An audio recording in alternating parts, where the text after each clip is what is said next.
Comment définir l'Esprit Saint? Belle gageure. Il est difficile de représenter l'originalité de l'Esprit Saint. Si Dieu est ineffable et indicible, c'est d'autant plus le cas pour l'Esprit. Nous avons une certaine idée du Père et du Fils, puisque tous les deux s'appuient sur une métaphore familiale. Ce sont en quelque sorte des vis-à-vis. Mais il n'en est pas de même pour l'Esprit. On aime dire que le Père est aux cieux et Jésus sur terre, mais où se trouve l'Esprit? Il est insaisissable, comme le vent. Dans la Bible, l'esprit est représenté par des images prises dans la nature. Le vent, l'eau, la lumière, la colombe. Plus tard, les peintres le représentaient sous la forme des rayons de soleil, d'une nuée lumineuse, ici pour la transfiguration, des langues de feu pour la Pentecôte, d'une colombe pour le baptême.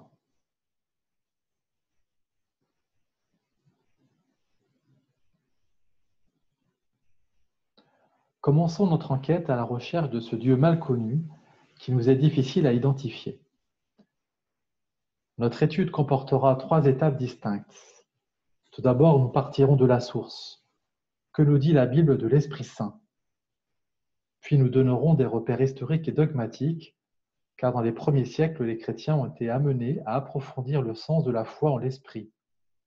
Enfin, la dernière partie sera consacrée à l'Esprit Saint dans la vie, dans nos vies, aujourd'hui. L'Esprit Saint dans l'Ancien Testament. Commençons notre route par le mot roua. Le terme hébreu roua est presque toujours traduit par pneuma en grec et spiritus en latin. Spiritus donna le mot esprit en français. Roua apparaît 378 fois dans l'Ancien Testament.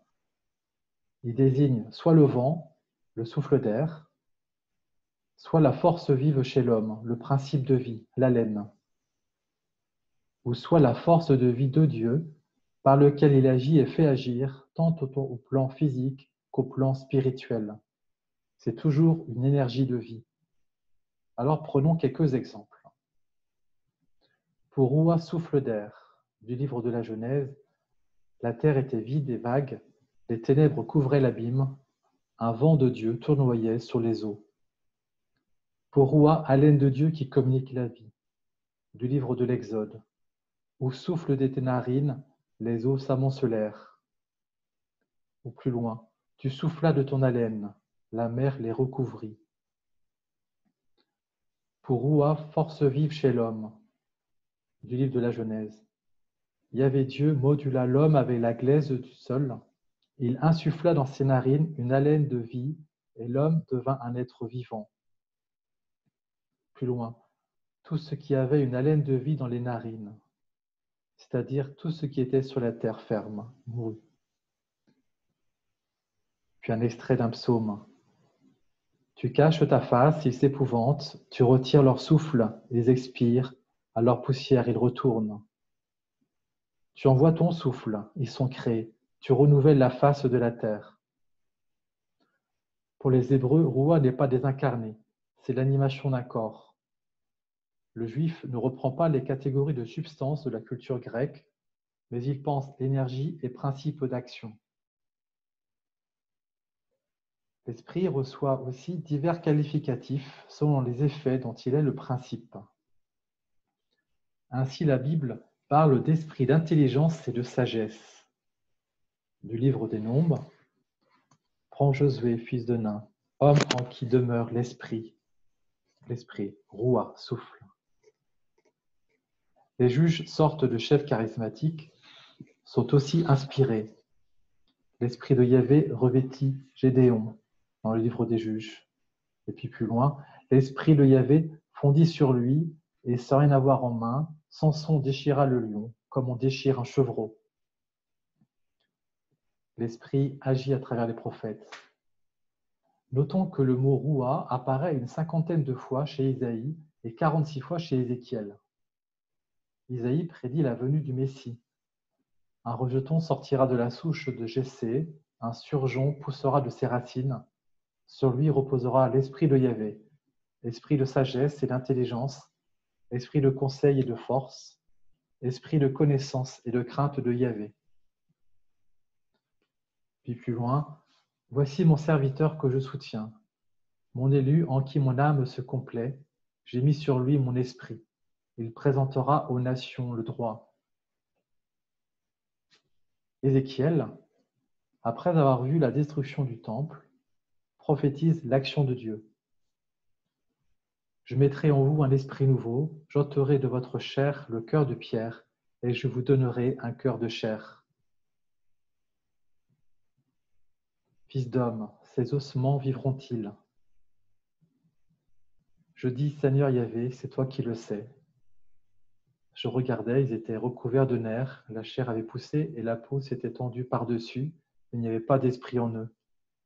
Il me dit, prophétise à l'esprit, prophétise, fils d'homme. Tu diras à l'esprit, ainsi parle le Seigneur Yahvé. Viens des quatre vents, esprit, souffle sur ces morts et qu'ils vivent. Je prophétisai, comme il m'en avait donné l'ordre, et l'esprit vint en eux. Ils reprirent vie et se mirent debout sur leurs pieds, grande, immense armée. L'esprit redonne vie à ceux qui étaient morts. Alors concluons cette première partie en reprenant les mots du père Yves Congar. Nous pouvons dire que l'esprit est, dans la Bible juive, l'action de Dieu. C'est ce par quoi Dieu se manifeste actif, d'abord pour donner l'animation, la vie, et cela au plan de ce que nous appelons la nature. C'est aussi ce par quoi Dieu conduit son peuple en suscitant pour lui soit des héros, des guerriers puissants, soit des rois, des guides, Moïse, Josué, soit des prophètes, soit enfin des sages. Ouvrons maintenant les livres du Nouveau Testament. Sans surprise, le terme « esprit » apparaît maintes fois. Nous étudierons tout d'abord ce qui est dit de l'Esprit Saint dans les évangiles synoptiques, c'est-à-dire les évangiles selon saint Matthieu, saint Marc et saint Luc. Puis, ce que dit l'Esprit, ce qui est dit de l'Esprit dans l'évangile selon saint Jean, puis dans les Actes des Apôtres, et enfin dans les lettres de saint Paul. Dans les évangiles synoptiques, l'Esprit s'entend dans ces trois évangiles comme la puissance de Dieu, le souffle divin, la force par laquelle Dieu agit. En ce sens, ces trois évangiles héritent de la pneumatologie de l'Ancien Testament. Par exemple, l'ange annonce à Marie, « L'Esprit Saint viendra sur toi, et la puissance du Très-Haut te prendra sous son ombre. C'est pourquoi l'Esprit Saint qui naîtra sera appelé Fils de Dieu. » À la visitation, Élisabeth fut remplie d'Esprit Saint, toujours dans l'Évangile selon saint Luc. Puis après la naissance de Jean-Baptiste, Zacharie, le père, fut rempli d'Esprit Saint et se mit à prophétiser. Jésus dit aussi dans l'Évangile selon saint Matthieu que c'est par l'Esprit de Dieu que j'expulse les démons. Les occurrences sont nombreuses dans ces trois évangiles. Mais un événement occupe une place à part, c'est le baptême de Jésus, au cours duquel il reçoit l'Esprit et son identité de Fils de Dieu. Or, il advint, une fois que tout le peuple eut été baptisé, et au moment où Jésus baptisé lui aussi se trouvait en prière, que le ciel s'ouvrit et l'Esprit Saint descendit sur lui comme une forme corporelle, sous une forme corporelle comme une colombe. Le baptême marque l'ouverture de sa vie publique. Jésus agira avec l'Esprit, et d'ailleurs après le baptême, c'est l'Esprit qui l'envoie au désert. Jésus, rempli d'Esprit Saint, revint du Jourdain, où il était mené par l'Esprit à travers le désert durant 40 jours, tenté par le diable. Puis dans la synagogue à Nazareth, Jésus reconnaît que l'Esprit est avec lui en citant Isaïe. « L'Esprit du Seigneur est sur moi, parce qu'il m'a consacré par l'onction, pour porter la bonne nouvelle aux pauvres. » Consacré par l'onction, donc consacré par le Saint-Esprit. Dans les synoptiques, l'Esprit Saint peut être considéré comme la puissance de Dieu venant et demeurant en Jésus. Il est dynamis, une force de vie que le Père dote au Fils pour réaliser sa mission sur terre. Poursuivons notre recherche dans les Actes des Apôtres. L'Esprit Saint apparaît comme une force divine qui, cette fois, fond sur les disciples et les païens. Je vous présenterai 3 passages clés: l'Ascension, la Pentecôte et le baptême du centurion Corneille. À l'Ascension, Jésus dit aux apôtres: « Vous allez recevoir une force, celle de l'Esprit Saint qui descendra sur vous. » Puis le jour de la Pentecôte, ils y virent apparaître des langues qu'on y dit de feu. Elles se partageaient et il s'en posa une sur chacun d'eux. Tous furent alors remplis de l'Esprit Saint et commencèrent à parler en d'autres langues, selon que l'Esprit leur donnait de s'exprimer. L'Esprit est représenté ici par des langues de feu qui se posent sur chaque apôtre. Et l'Esprit leur donne à chacun de s'exprimer selon leur langue.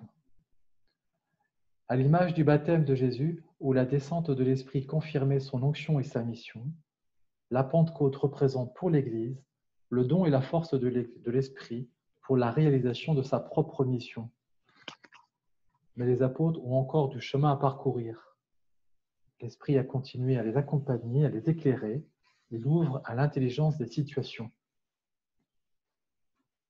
Par exemple, lors du baptême du centurion Corneille, comme Pierre était toujours à réfléchir sur sa vision, l'Esprit lui dit: « Voici les hommes qui te cherchent.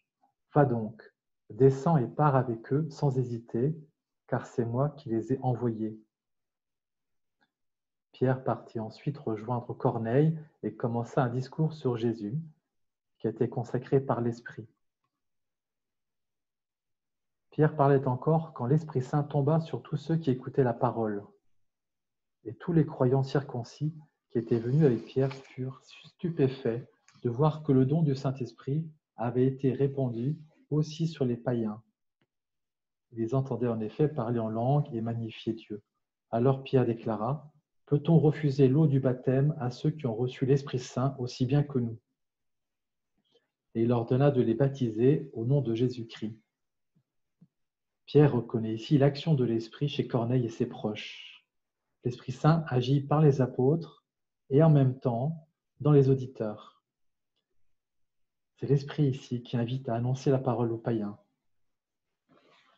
Car par son action, la bonne nouvelle se diffuse. L'Esprit est le protagoniste de la mission de l'Église. On peut relever que l'Esprit est particulièrement présent dans 2 cas de figure. Dans des moments de décision, par exemple pour résoudre des controverses, l'Esprit Saint et nous-mêmes avons décidé de ne pas vous imposer d'autres charges que celles-ci qui sont indispensables: vous abstenir des viandes immolées aux idoles, du sang, des chairs étouffées et des unions illégitimes. L'Acte des Apôtres, chapitre 15. Donc, soit dans des moments de décision, soit aussi dans le choix des territoires et des peuples. Chapitre 16. Le Saint-Esprit les ayant empêchés d'annoncer la parole en Asie. Parvenus aux confins de la Mysie, ils tentèrent d'entrer en Bithynie, mais l'Esprit de Jésus ne leur permit pas.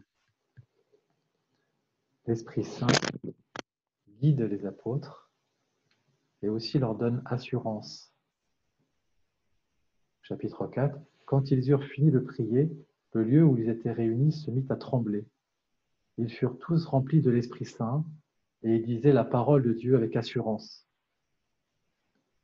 Alors concluons. Dans les Actes, l'Esprit Saint est essentiellement la force de vie qui assure l'expansion de l'Église. Maintenant, l'Esprit Saint dans l'Évangile selon saint Jean. Dans cet Évangile, Jésus apparaît comme celui qui donne l'Esprit, puis annonce l'envoi du Paraclet, c'est-à-dire celui qui nous soutient. Le Paraclet, l'Esprit Saint, que le Père enverra en mon nom, lui vous enseignera tout et vous rappellera tout ce que je vous ai dit. Du chapitre 14. L'Esprit Saint enseigne et mémoire. Nous remarquons une nouvelle fois que l'Esprit vient du Père. L'Esprit n'est pas une puissance isolée. Alors, la place de l'Esprit dans l'Évangile selon saint Jean sera détaillée dans la deuxième étape de notre parcours, consacrée aux aspects historiques. Étudions maintenant la présence de l'Esprit dans les lettres de saint Paul. Il s'agit en fait d'un retour dans le temps, car ces lettres ont été écrites avant les témoignages de Marc, Matthieu, Luc et Jean. Le mot pneuma, esprit, est très présent chez Paul. Il y apparaît 146 fois. Et si dans les évangiles synoptiques et les actes, l'Esprit Saint est principalement présenté comme un principe d'activité, dynamisme, Paul attribue à l'Esprit le caractère d'un sujet. Dans la lettre aux Galates, il écrit « La preuve que vous êtes des fils, c'est que Dieu a envoyé dans nos cœurs l'Esprit de son Fils qui crie « Abba, Père ». Puis dans la lettre aux Romains, « Aussi bien n'avez-vous pas reçu un esprit d'esclave pour retomber dans la crainte. Vous avez reçu un esprit de fils adoptif qui nous fait nous écrier « Abba, Père ». Puis plus loin, l'Esprit en personne se joint à notre esprit pour attester que nous sommes enfants de Dieu. Puis, l'Esprit vient au secours de notre faiblesse, car nous ne savons que demander pour prier comme il faut. Mais l'Esprit lui-même intercède pour nous en des gémissements ineffables. Ainsi, dit Paul, l'Esprit crie en nous, gémit en nous. L'Esprit répand aussi des dons à chacun. Mais tout cela, c'est l'unique et même Esprit qui l'opère, distribuant ses dons à chacun en particulier comme il l'entend. Dans la première lettre aux Corinthiens. Précisons que les dons spirituels, dit aussi charismes, sont des dons variés de la grâce pour la construction de l'Église. À l'exception de la première lettre de Pierre, les 17 emplois du mot charisma dans le Nouveau Testament sont tous des lettres de saint Paul, et essentiellement dans la première lettre aux Corinthiens et dans la lettre aux Romains. L'Esprit est don, il sème et aussi il rassemble. Il a un rôle décisif dans la construction et l'unité de l'Église. Nous avons tous été baptisés, dit Paul, dans un seul esprit pour être un seul corps. C'est également un esprit de liberté. Car, dit Paul également dans la deuxième lettre aux Corinthiens, le Seigneur c'est l'esprit, car où est l'esprit du Seigneur, là est la liberté. L'esprit nous construit et nous déploie, car la liberté est la caractéristique d'un sujet.